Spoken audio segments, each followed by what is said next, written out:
Hi, welcome to the Carnivore Stories podcast with me, Alyssa Grubner. The carnivore way of eating completely transformed my life, and it's stories just like the ones you'll hear on this podcast that kept me going every step of the way. I hope you're ready to hear an inspirational carnivore story.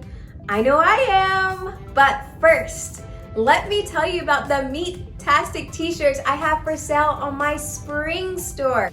It's a great opportunity for you to become a walking billboard if that's what you're into. And it's a great opportunity for you to support your new favorite podcast. You can find a link to the spring store in my bio on Instagram at Meat, M-E-A-T, Mrs. M-R-S, Grubs, G-R-U-B-S. I'll also put a link to the store in this video's description on YouTube. So check it out and get some carnivore swag. Welcome to episode 24 of the Carnivore Stories podcast. Today, I am joined by Misty Marcus. Misty is a 50-year young artist and musician living in Knoxville, Tennessee.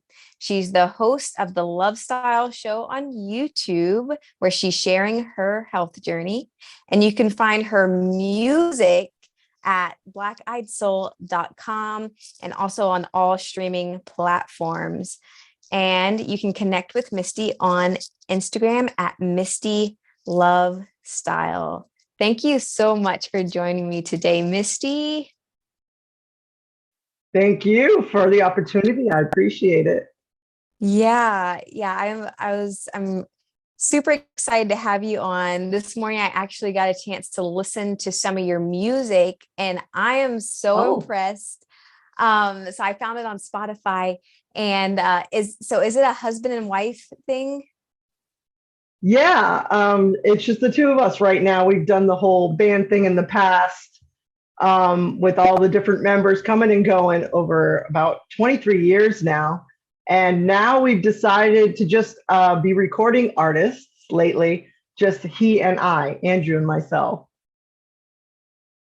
Oh, that is so awesome. And so I think it was on Don't Waste Away. Were you the backup vocals then? And your husband was the main vocals? Yeah, just the two of us. We just layer on top of each other. And luckily nowadays, that's very, very easy. Yeah. And do you play any instruments? You play guitar, drums? I actually play keyboards. I'm the keyboardist. Okay. Yeah, and Andrew, he is multi-talented, and he plays most of the other instruments. I do a little accordion, some harmonica, and I help produce quite a bit because, of course, when he's playing the instrument, someone has to run the show and tell him what to do, what to keep, what to redo, take two. So that would be me. So I'm doing more producing these days than actually multi-instrumental stuff like Andrew likes to do. So producing has been a challenge for me and something I'm sinking my teeth into. Okay. Yeah, that is so cool, Misty. I was like, she is really out here doing it. It's beautiful music, and anyone listening, absolutely go and check them out. You won't regret it. I put it on because I was like, okay, I want to listen to her music. And I found myself just keep having it playing in the background when I was going about my morning stuff. It really is beautiful. Thank you. I appreciate you supporting us and liking it. Yeah. So, all right, let's get into the meat stuff. I just wanted to talk about that really quick first. No, that's cool. So what brought you to a meat-based lifestyle, and when was that?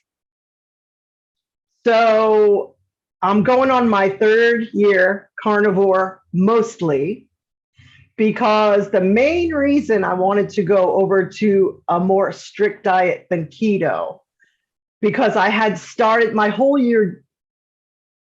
5-year journey has been 2 years on keto and 3 years on mostly carnivore. So what brought me to it was I did not want to stay on high blood pressure medicine.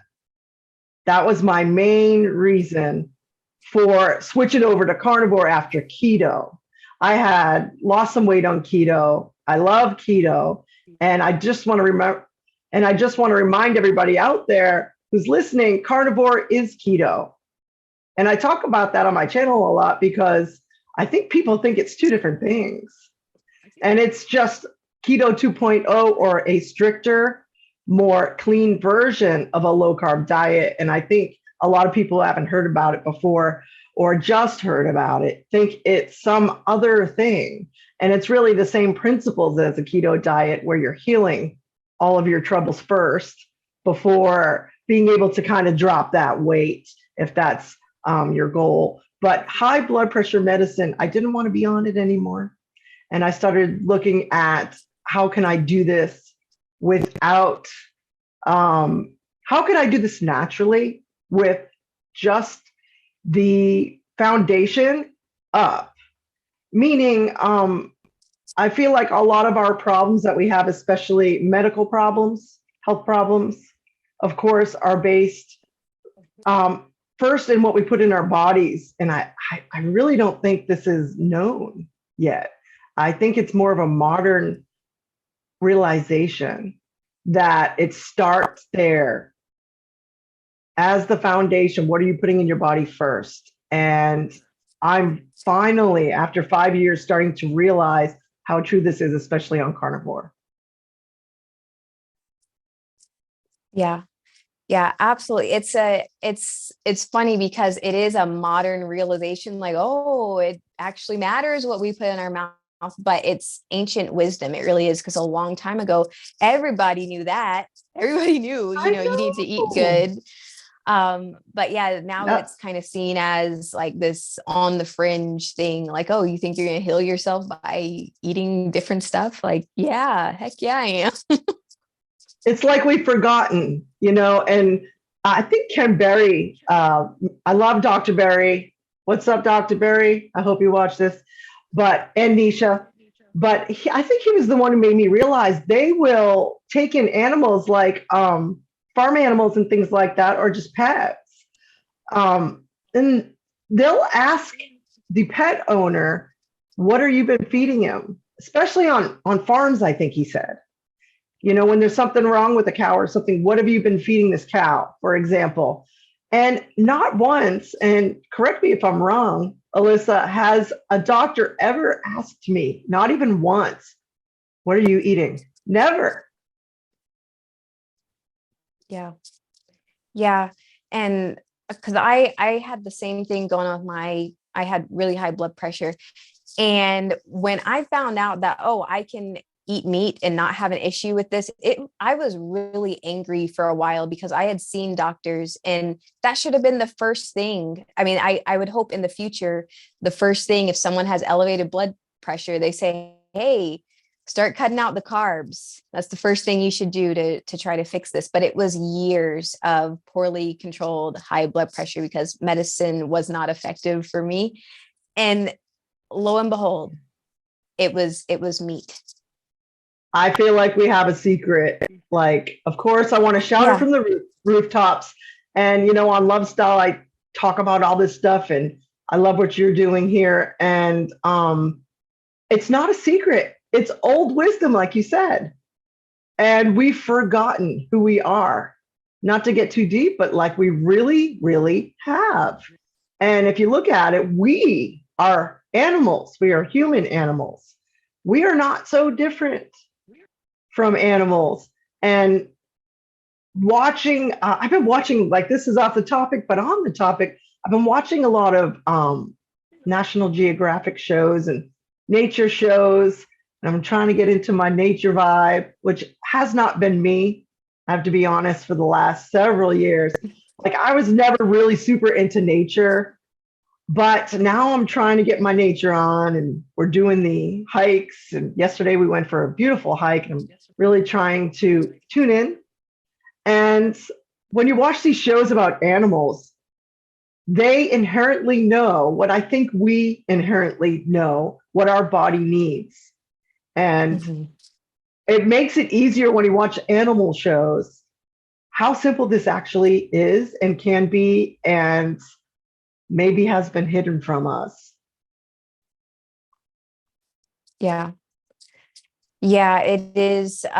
It's super simple. It may not be easy when you're coming from, the standard American way of living, but it's super simple, and I really wish more people knew about it. So before coming to keto, um, were you pretty much just doing the standard American diet?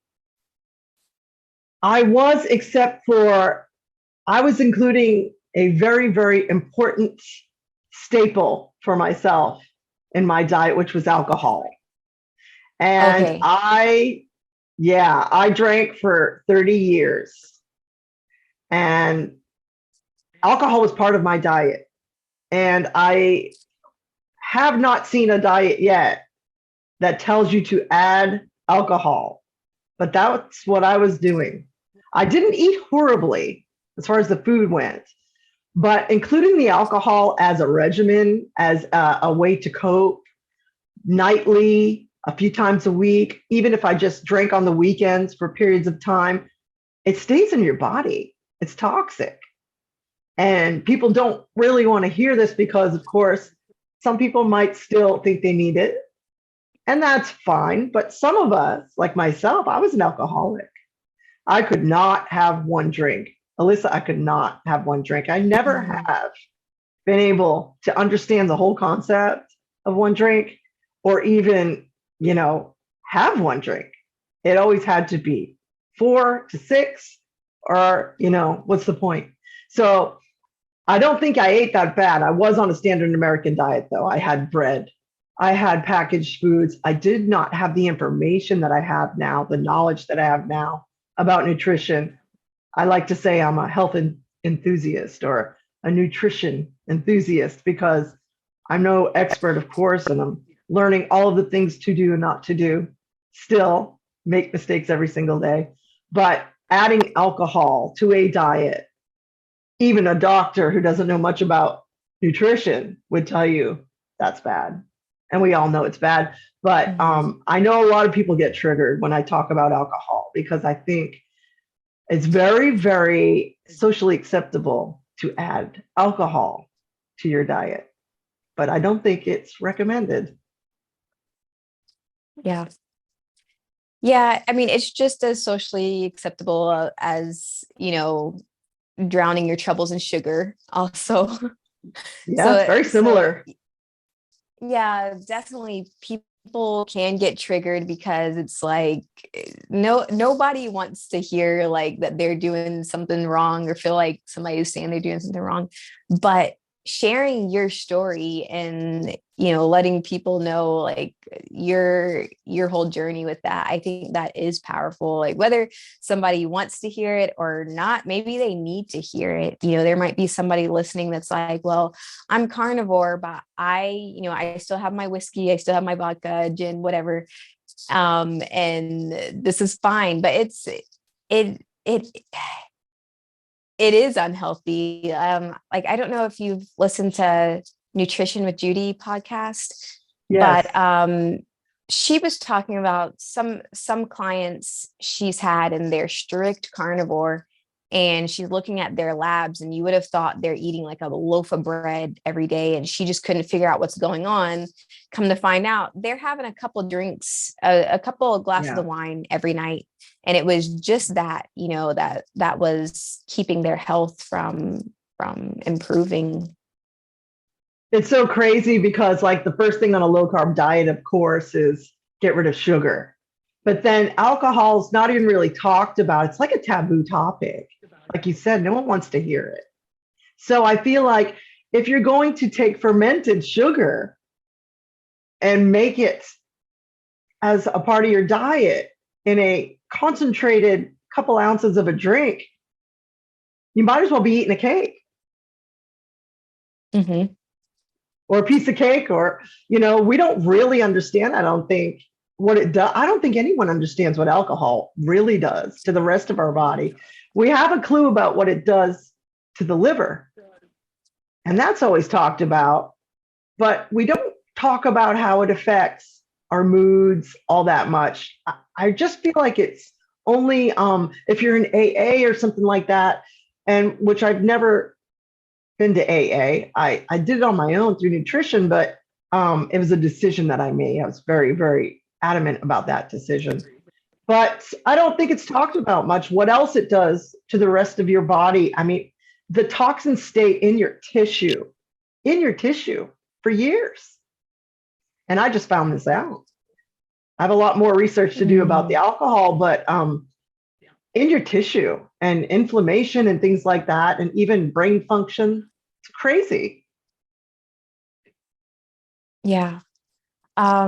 So was your decision to give up alcohol, was that at the same time when you found keto? Yes, I did it all at once. So I gave up alcohol with sugar, which was, triple, quadruple sugar in my eyes. It's all sugar. So I actually think that keto helped me stay off alcohol, and carnivore helped me stay off alcohol even more so, which is another way that I actually think, and I'm going to be bold when I say this, I think carnivore particularly can heal an alcoholic. Yeah.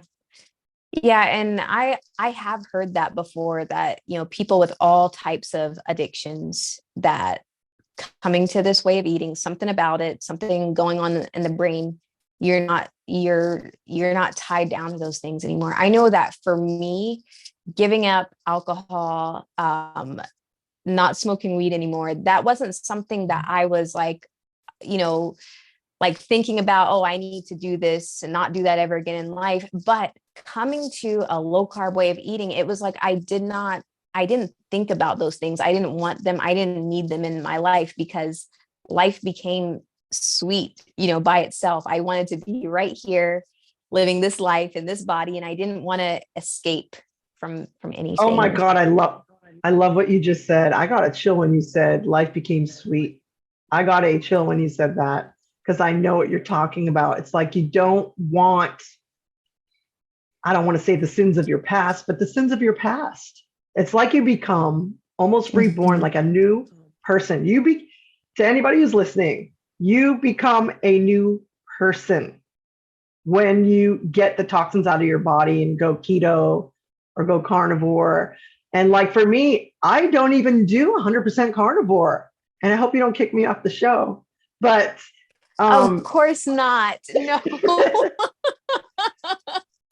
But I do a 90% carnivore, which means, guys, whoever's listening, you don't have to be perfect to be a carnivore.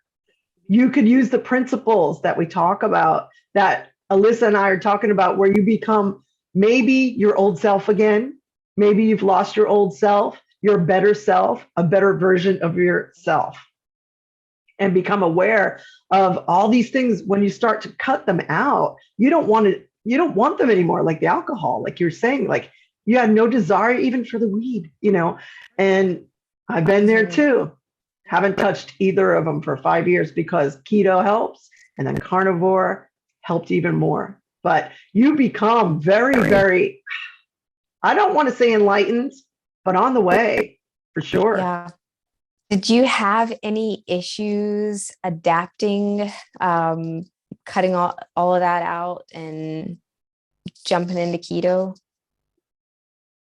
Not really. A little bit of, I think, when you're starting low carb, if you've never been on a low carb diet before, like I had not, because of course the alcohol, even if I was eating well, salads and things like that, which, back then we thought that was eating well, which it's okay. And I'm sure we'll talk about it. But when you cut out everything, kind of like I did, I think there is like, oh man, at first you're like, this is hard. Only because how far I had let my body be abused before that. And even taking like Tylenol PM for years and thinking that that's just a way to go to sleep. or Advil, over-the-counter meds. No one even talks about that either. Over-the-counter meds might be worse than prescription meds. And this stuff, adds up in your liver, and it stays in your body for years. And so it depends on how badly I think you've abused your body before going low carb.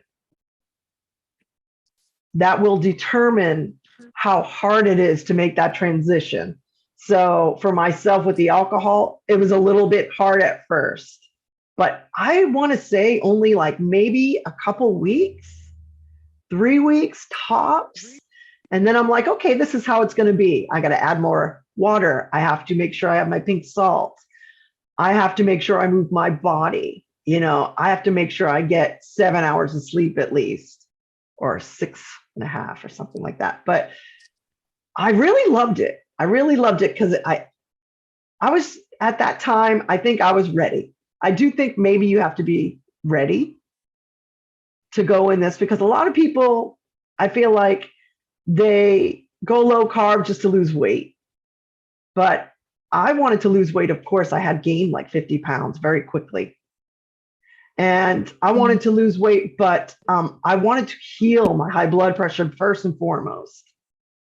And I did mix intermittent fasting in with that right away, and have always included intermittent fasting every single day since 5 years ago. So that helped a lot. Okay.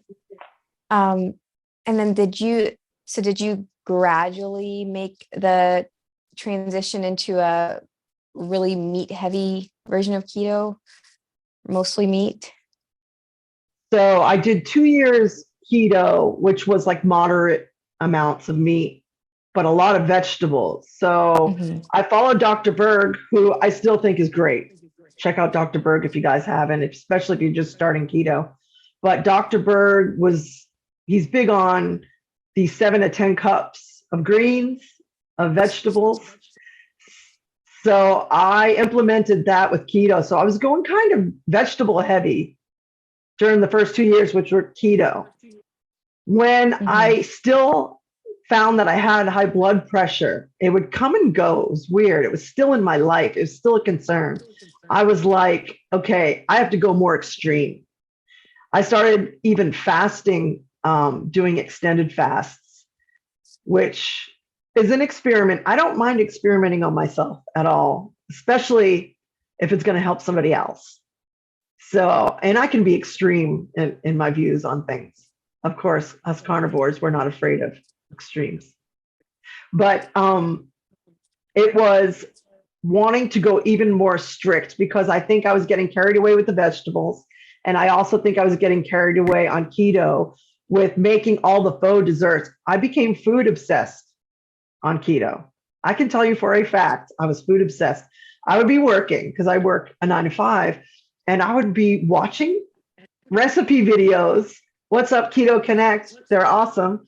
But I think I became like obsessed with these recipes. And I know you're smiling because you probably did the same thing. And becoming food obsessed and trying to make them like the real deal. And I still have fun with that. But when you're on carnivore, you don't have to worry about any of that stuff.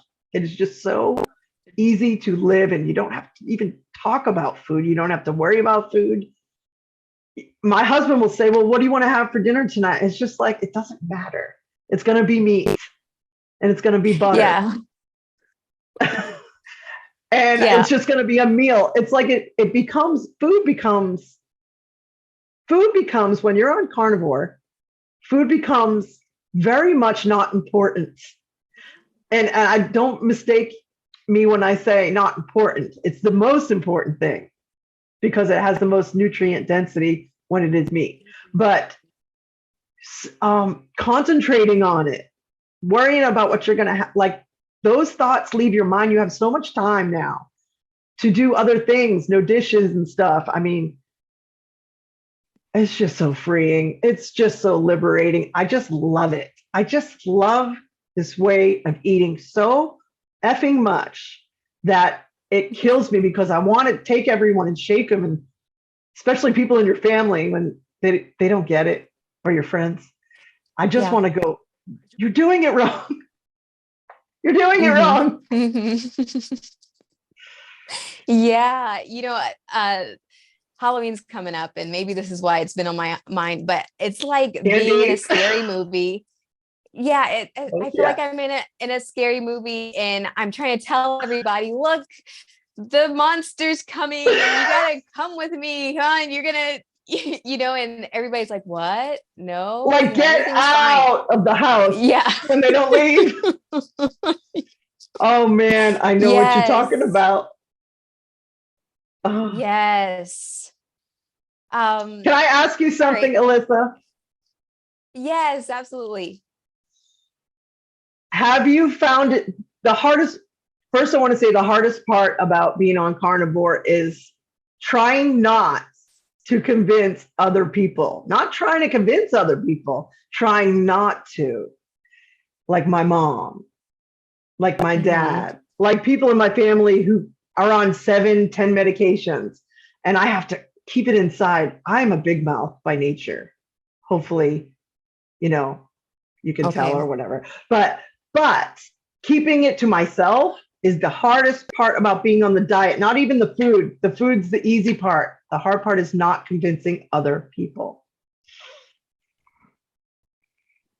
I want to, though. I gotta say it. Yeah, it is hard to see someone struggling with a condition. Maybe it won't be cured by carnivore, but it'll be a whole lot better than it is with what they've got going on now. It is really hard not to just be like, come here, get this steak in your. But yeah, it's because I don't want to come off like, oh well, I know better than everybody and all of this. And you do, though. So I just, yeah, maybe. So I've just kind of resulted to, saying, well, they know that I was struggling like for real a while ago, and that they must see me getting better and better and better and stronger and more healthier the more time goes on. And so some people are getting more curious, more open to it. I've had some people laugh at the idea, early on, or, just be like, that's ridiculous. And some people are, you're going to get a heart attack. Yeah. Oh yeah. Yeah. At work. Like I have a meat heels sticker on the back of my car. And so my husband was driving my car. Yeah, I had to get it. When I started getting those, I saw your shirts blood too. pressure readings. Yeah. Yeah. So when I started getting those healthy blood pressure readings, I was like, I got to let the world know. I need a billboard on the back of my car. I need to put this. So at least somebody, if they're going through something, they might see it and be like, what's that about? And Google it and maybe go on some journey. But my husband was driving his car to work, my car to work, and someone saw it and was like, meat heels, what's that paid for? Hormel, or who paid for that? Hormel, the meat industry, that's stupid. Yeah. And this person, he has terrible, yeah. He's got terrible type 2 diabetes. And, and he's like, and I was like, well, Dylan, did you tell him he should try it out? They would really help him. He's like, no, he doesn't want to listen. But, some time went on, and I think that planted a seed. And he told me, because I saw him later on, and he told me, hey, I've been going to Burger King and getting just the burgers. And yeah. And I love that. So I don't know if he'll stick to it, but his insurance actually paid for a continuous glucose monitor for him. So I'm sure, during that time he could see, all right, when I'm eating these burgers, I'm a lot better off than when I'm having smoothies for breakfast. So wow, what a story. I love stories like this because like we can only show by example, like you were saying. Yeah. And then, but what I hate is it takes so much time. Let me rephrase that. guys, it doesn't take a lot of time, but it takes so much time, I think, for someone else to sort of, I don't want to say tell you were right, but I don't think people like telling other people they were right. It's an ego thing. And I even think it's a mind F. The whole thing, the whole diet industry, the whole restriction, the whole psychology of eating. Let's be honest, there's a lot of psychology involved. It's emotions. We are basing every single thing that just about every single thing we eat on emotions.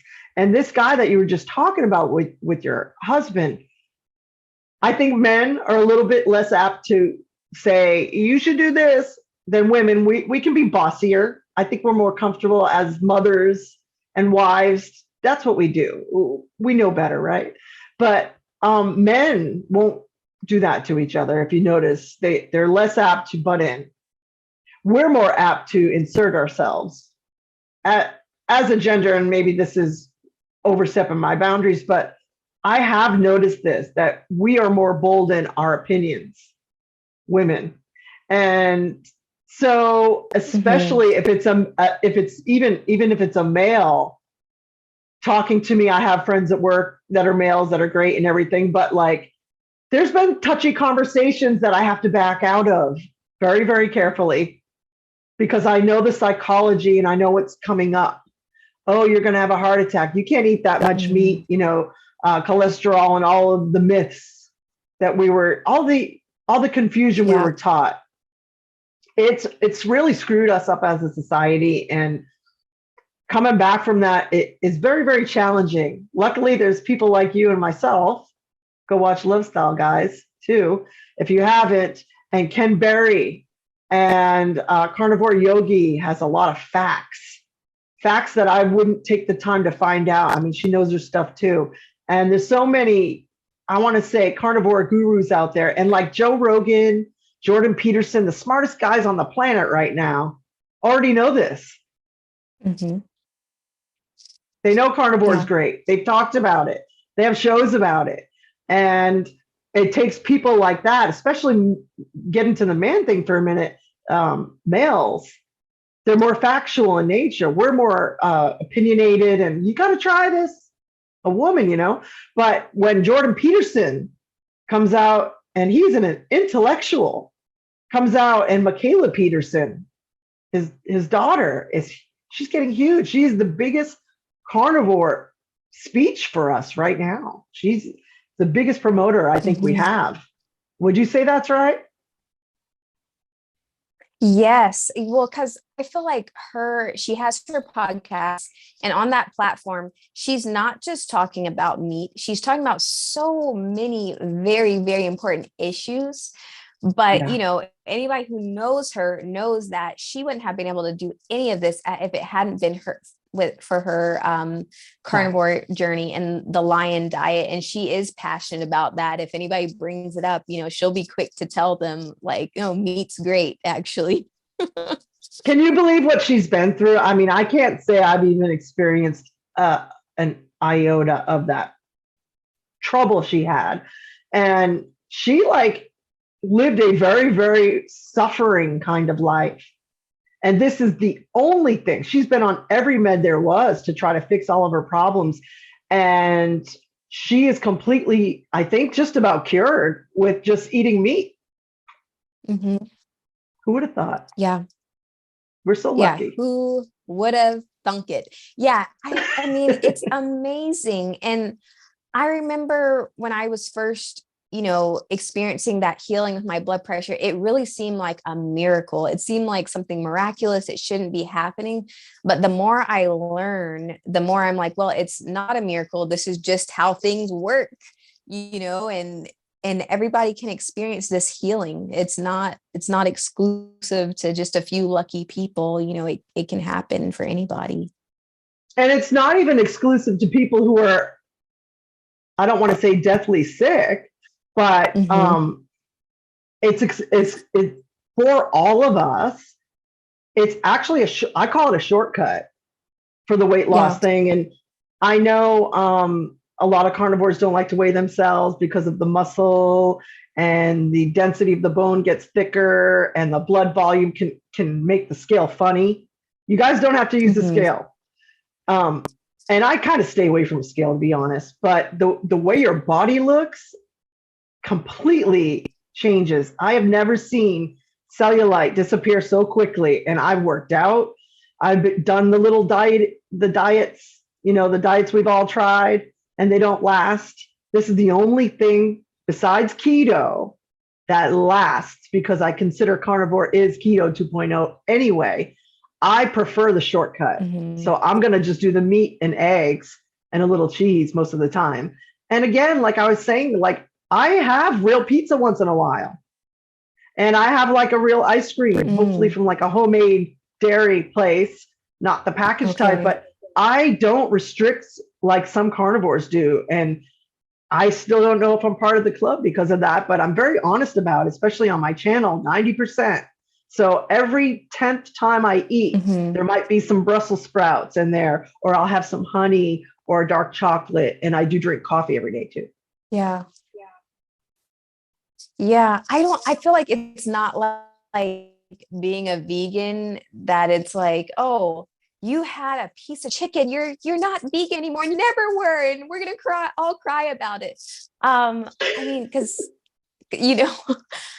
but that's really interesting. So when you do have those other things, do you notice any ill effects? Like I know my husband, when he did carnivore for a while, he had a piece of pizza all of a sudden, and he had this terrible headache, like immediately from the carbs in it. Do you ever experience anything like that? Yes. I have experienced from the degrees of 1 degree to 10 degrees or 100 degrees, and everything in between, because I kind of, like I was saying before, I kind of like to experiment. I'm kind of weird. And I would rather experiment on myself and tell you what happens than tell everyone to just eat meat. And if you have an apple, watch out. But so to answer your question, I have experienced everything from getting itchy after eating something from a package, from being mostly carnivore, and then eating something bad. I would get itchy right away. So that was something that's happened to me a couple times. So it's mostly packaged foods, not even like a real pizza, even though it has gluten. At a real pizza place will do that to me with the itching. That I feel like that is bad ingredients for packaged foods that do that. But yes, I've had gastrointestinal issues where you have to run to the bathroom. And it is definitely a risk if you are going to have a cheat. But I feel like you should try to ease into those cheats, like an apple, for example. Won't do anything to me if I eat an apple or fruit. But I will retain water for 2 days. If I take Advil, I know I'm going to retain water for 2 days. Without a doubt, if I have real ice cream, I expect to look puffier. My face doesn't look as young when I have something off plan. I'll get like a little flaky. Like I ate something the other day and I got like a little patch right here. And so I think everyone's different when it comes to this. I think it depends on, like we were saying earlier, how have you abused your body up until now? How are you going to handle the adaptation to so extreme from what you came from? Or can you handle it better? Now, I have a handle now on my own body where I can kind of tell what I can get away with, what I can't. So I'll give you an example. Last night, we had gone to the farmer's market because it's about to end because of the season. And I was like, oh, we haven't gone to the farmer's market. Now, I don't eat vegetables, so like, why would I go, right? But they do have meat and fresh eggs there and stuff like that. But I love big tomatoes. Like, I'm not going to not have a $5 tomato, which I thought was expensive, from the farmer's market because it's out of season after that, because I'm a carnivore. I'm not going to not love what I love and put restrictions on myself too heavily if I want a damn tomato. So that's like an example. Mm-hmm. Now, it didn't do anything bad to me. And if I would have kept going and eating other things off plan, I'm sure I would have had either a headache. That is a big one too that I've experienced, like your husband. And ingredients to me are the worst. Packaged foods. If you're gonna cheat, have something homemade, even if it's got white Mm-hmm. flour in it. If it's homemade, I feel like it's like from a fancy restaurant or something like that, where it's made. It's not a Franken food where it's meant to be on the shelf for 3 years. I feel like that's a better choice. But I've definitely experienced ups and downs from trying different things that were off plan, for sure. That is a Mm-hmm. risk, and you'll have to tweak that on a personal level. I feel like everybody finally figures out how to tweak it for themselves. I think that, honestly, I feel like there's no wrong way to do a meat-based diet, carnivore diet. The only rule is eat a bunch of meat, eat mostly meat. And I think that's a really healthy approach you take, because I feel like some people, it can be too much for them to feel like I've got to be perfect 100% of the time. And if I'm not, everything's lost. I'm never going to fix my high blood pressure. It's all down the drain. But I do think that people just starting off, they should give it some time, seeing what strict carnivore feels like. Because I know that for me, I was the type of person, if I had one Oreo, I was going to have all the Oreos, and Yeah. I don't feel like that would be me now. I feel like I have a handle on this. I know that meat makes me feel good, and I want to keep feeling good. And it wouldn't be a struggle, if I had an Oreo. Not that I'm going to have one, but to not eat the whole bag. But like this morning, I made my kids banana bread with coconut flour. And so I wanted to taste a little bit, see how it turned out. I didn't put any sugar in it. I was wondering, am I going to give them this nasty prison food, mushy banana bread, or is it going to be good? So I had a little piece and I was like, okay, yeah, that tastes good. It's sweet. But I remember in the past, if I had had that little bite, I would have wanted to eat the whole loaf. And it was amazing to see. That's not me anymore. I can have a little taste of something and move on about my business and not be obsessing over it and thinking about, oh, if I could just get one more little taste, I know exactly what you're talking about. Yesterday, when we went to that farmer's market, it's in a cute little downtown area here in Tennessee. And there's one of those candy stores, like the nostalgic candy stores that has everything from your childhood and beyond, and candy from different countries in there.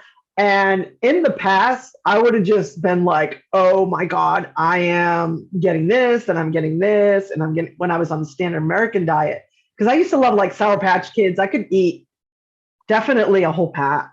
Like you were just saying, one Oreo is just like, and if Oreos are damn good. I'm just gonna throw that out there. They are good. They are good. But if we think about our little cravings that we have, I swear it's a psychological thing coming back to this. It's an emotional event to eat an Oreo.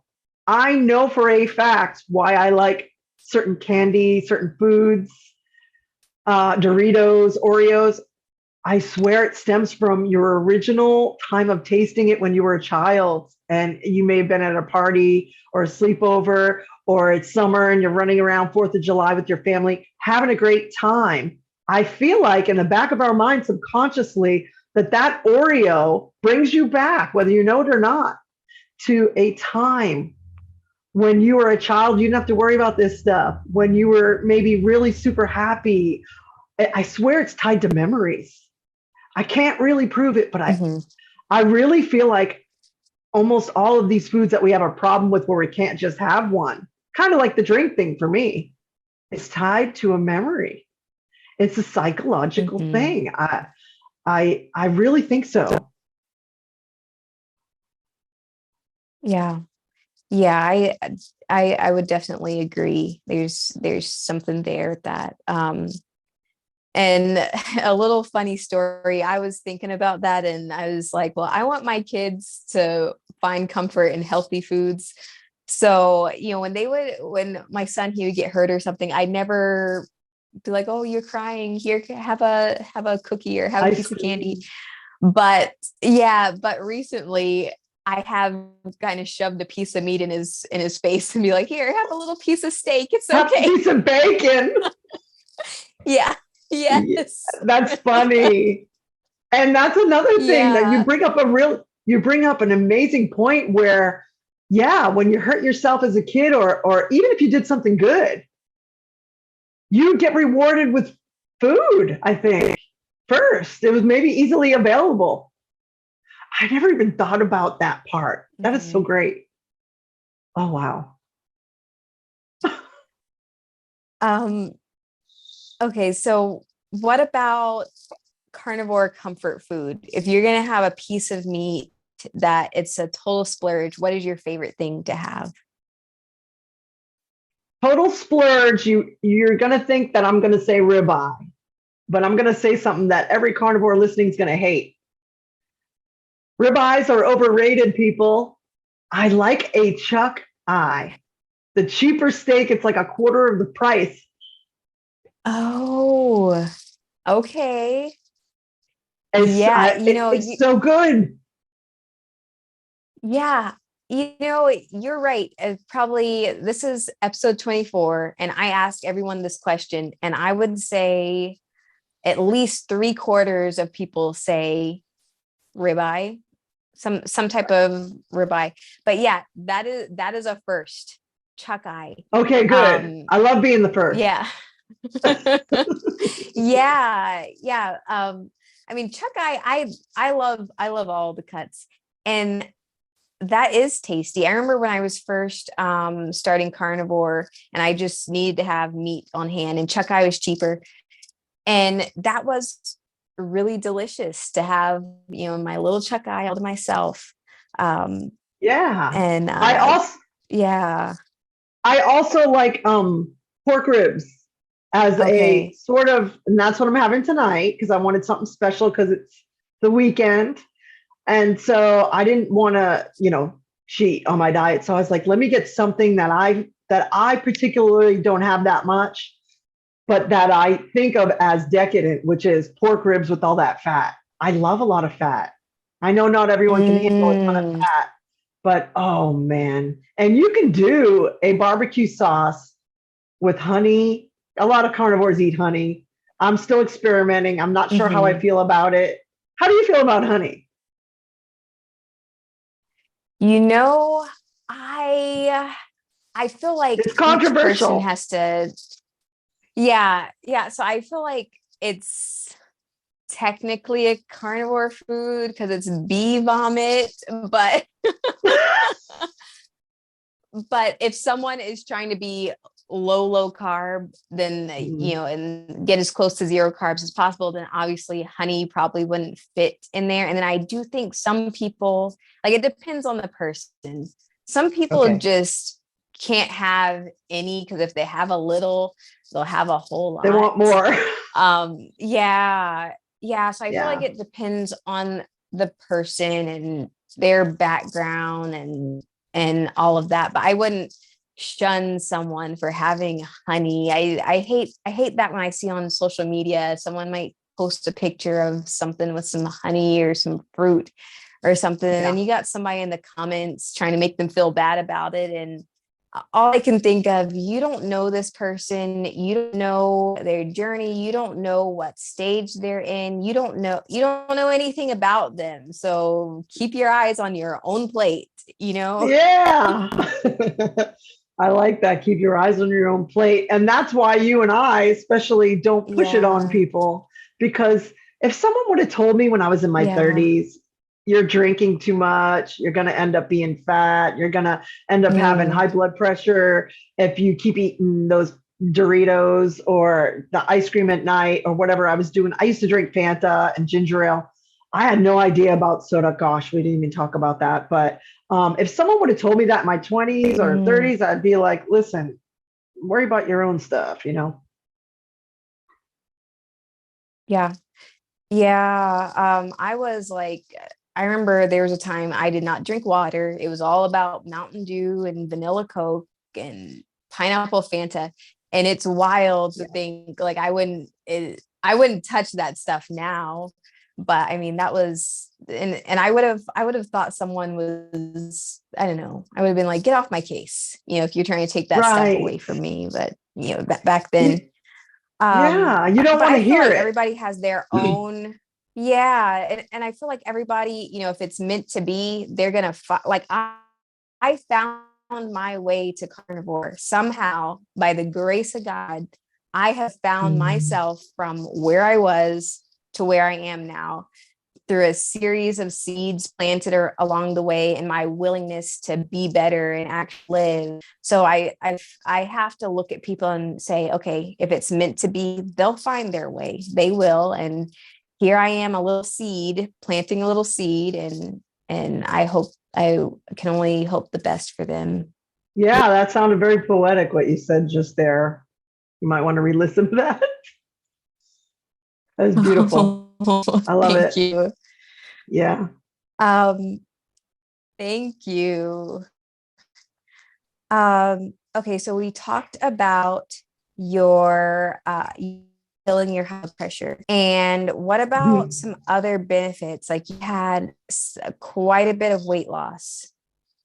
Yeah, so I lost 55 pounds, and that's always I feel like the end of my list of things that I love about carnivore, or mostly carnivore. Yeah. So I don't think that that's a big deal because I'm not at my goal weight yet. I still have to lose like 30 more pounds. But I love that I can sustain it. No one talks about the sustaining. I watch so many people, especially in like the workplace. So I won't say where I work, but I work in a place where there's a lot of people around. And I watch the people who lose weight very, very quickly. And you know those people. And they'll look at us like, well, you guys look good, but you didn't really lose that much weight so fast. Well, it isn't about fast. It's about keeping it off. And I've not gained it back. So I'm proud of that. Yes, in 5 years, I've only lost 55. That's not fast weight loss to some. But the ones who lose it too fast gain it back. I'm so sorry to say this. And I'm just going to come out there and say, you guys gain it back. And then when you find that the people who don't gain it back, they're actually teaching themselves nutrition. They're studying this like we do. They're learning something every single day they didn't know the day before and practicing it. And they're implementing exercise, at least mildly. And they're implementing sleep, salt, water, good practices, meditation. I can meditate now for like 5 minutes.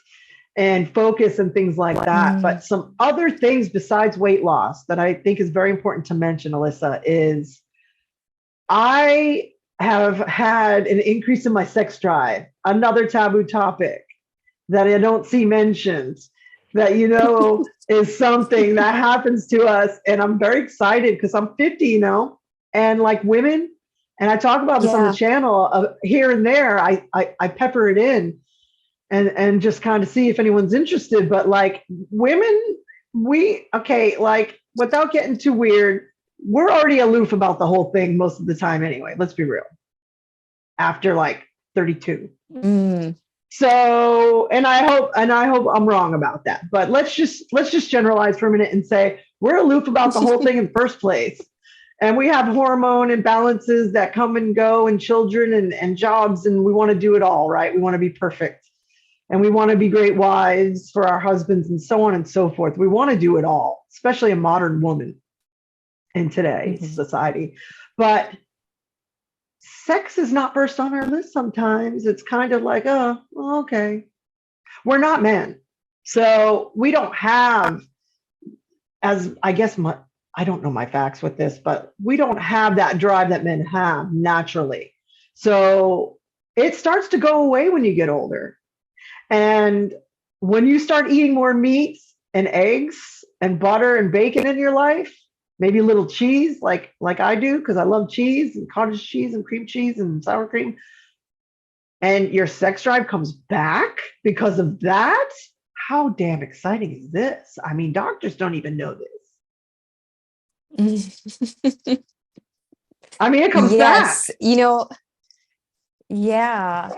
And I'm so happy you brought this up, because I was waiting for me to interview somebody and then bring it up. And I didn't want to ask somebody like, hey, how's your libido? But How do you bring it up? Yeah, yeah. Yeah, it's almost like being in your 20s for me anyway. Yeah. Which is always nice. I experienced like chronic health conditions in my 20s. So I lost I lost sex drive. I had high blood pressure. I was having neuropathy in my feet, all these things going on. But I mean, I feel like I'm supposed to feel in my 20s now. And it's a whole new world. So it really is awesome. And I really like that you said this, because if I say this to a woman, like, oh, it helped your sex drive, or, whatever, they look at me being 28 and they're like, well, you don't have, you wouldn't understand. Yeah. Sorry. But for you to say that, because I want women to listen to this. And if there's someone out there and it's like, I haven't been able to have desire for my husband in years, and I've been pushing him away, to know that that's a thing. I'm so happy you brought that up. Yeah, it's a huge thing. And if we put the sex talk aside for a minute, or the sex drive, because it triggers people who are listening, when you have those nutrients back in your body to make it function correctly, you get the pink in the cheeks like you had when you had your sex drive in your 20s, and you get, your wrinkles start to fade, and you get more collagen production in your body. We're all looking for these products to put on our skin when we're older, especially to replace the collagen. Well, from what I know, it doesn't work like that. And people are getting Botox young now. And the sex drive, the collagen, the youngness, the youthfulness that comes back when you eat meats first, eggs second, and choose your dairy for third if you want, is absolutely mind-boggling. Like, reverse aging here, people. Forget the collagen products that are $75 for a little one like this that goes on top. It has to come from within. So then you get the blush back in your cheeks, and people's, gosh, I haven't seen you in 10 years, Misty. You look younger than when I saw you 10 years ago. I mean, what woman, or even person, what man doesn't want to hear that? So the collagen production comes from inside. And then that has to do with the whole reverse aging thing that happens when you eat meat. I mean, we're so lucky. Yeah. And all of those hormones are optimized. The way you're feeling, ready to be intimate again, and all of the anti-aging benefits. It's because our female hormones, they're being optimized in the process of feeding our bodies what they need. Yeah, and they've been depleted over the years from the alcohol, the stress, the working too much and not getting enough sleep, all of the packaged foods we thought we could eat, all of the soda we've drank, whether it be diet or regular soda.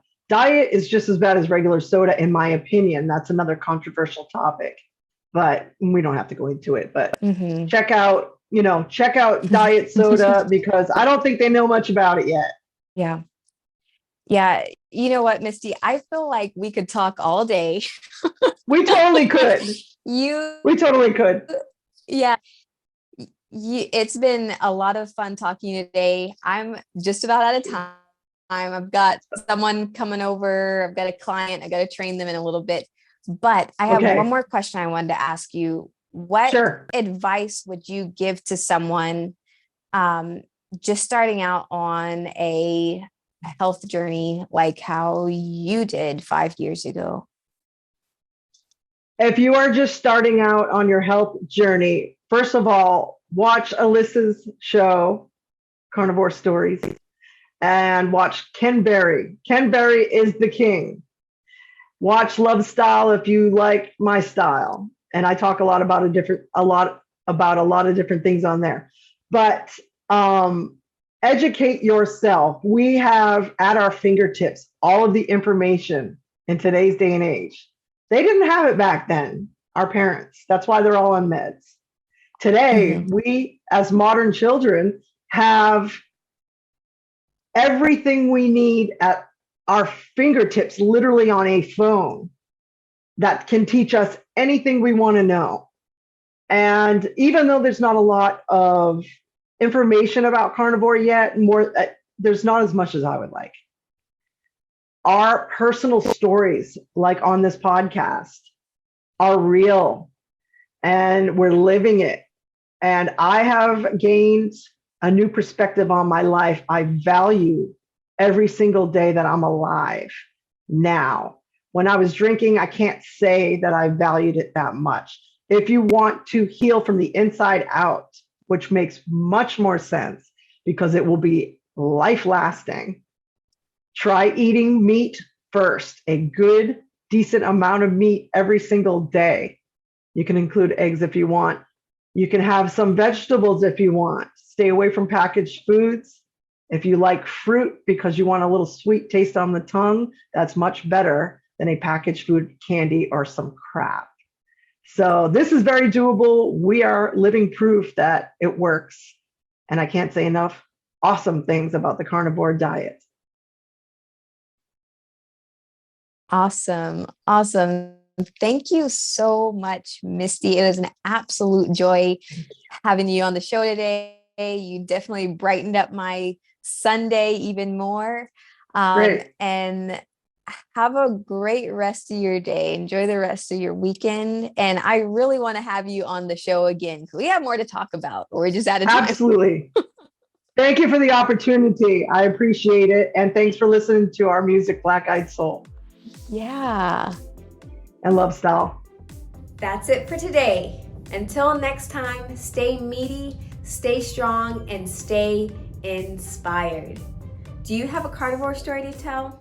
Connect with me on Instagram at meet, MEAT, Mrs. MRS Grubs, GRUBS.